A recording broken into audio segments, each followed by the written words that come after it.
Okay, this video is only for Seventh-day Adventists, and you're not going to like it. And I hope this video actually blesses you with an understanding that you need to get out of that church, and you need to get out of that church immediately. Check this out. This just came out recently. I don't know. I just got this the other day. Someone just sent this to me the other day. Oh, it looks like it's a couple of years old, a year and a half old. It turns out, and by the way, I guess some people find out about this and notice this news section here on the top. It says that the comments feature was turned off because people started doing the name calling thing because, like the Catholics, they have no bridled tongue anymore. And I'm not saying all the SDAs are like this, but the number's getting larger, wherein they'll literally attack and do what they can to try to shut you up. But check this out. This is a letter that the president of the Seventh-day Adventist Church, that's bad enough, a president of a church, but the president of the Seventh-day Adventist Church sent this to the Pope and literally calls him His Holiness here. And he says, now check out what he says here in the second paragraph. It says the book, and by the way, this is about when the Pope was visiting in Philadelphia, and we had a bunch of SDR people out there too, handing out tracts and stuff like that, but he's more or less reiterating in regards to his people, I guess, that were out there handing out the book, The Great Controversy. And if you're SDA and you actually read a Bible and understand Spirit of Prophecy, you know what the Great Controversy is all about, as well as the fact that it was prophesied that the leaders in the SDA Church would start hating the Great Controversy and all the other books that were written in the infancy of the church. But anyway, he said this to the Pope after calling him Your Holiness. He says that book is entitled The Great Controversy. That volume was written in the 19th century at a time in the history of the United States when the relationship between Protestant and Catholic Christians was much less than ideal. Unfortunately, that book reflected various very regrettable negative aspects of that relationship. A predecessor of mine has noted that the anti-Catholic views that this book endorses have been relegated to the ash heap of history by current Adventist leaders and laypersons. And then he says, I currently hold the position of president of the General Conference of the Seventh-day Adventist Church, and in that capacity, I am writing you to extend the apologies from a leader of one group of Christians to another, asking for your understanding and forgiveness for the unfortunate actions of a small number of members of the Christian faith tradition which I represent.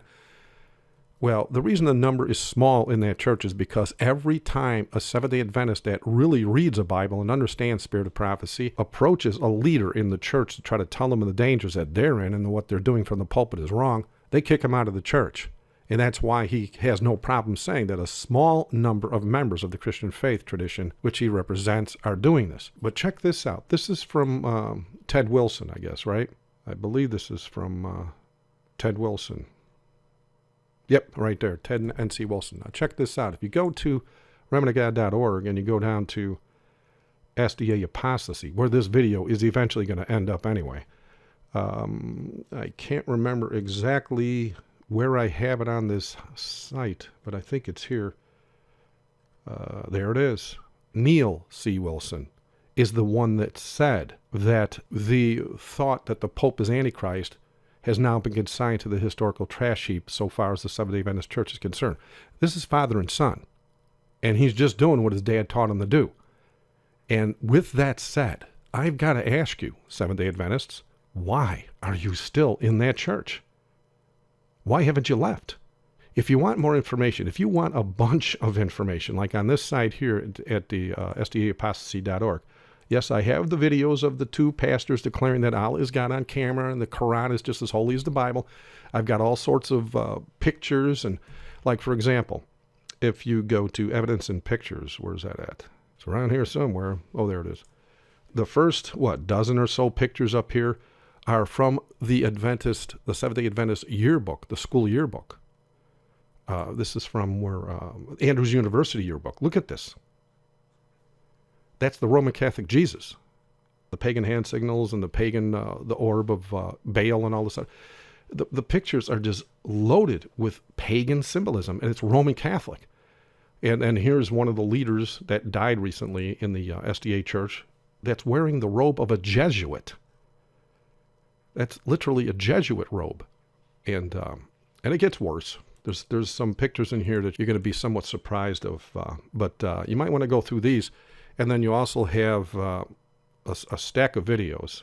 I mean, there's all sorts of videos here. I'm not going to let it all load in, but there's even more here, okay? And that's going to grow as well.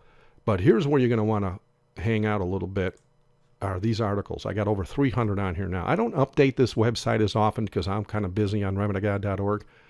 And so it might be a while before this video that I'm making now is going to be on here. But my point is this.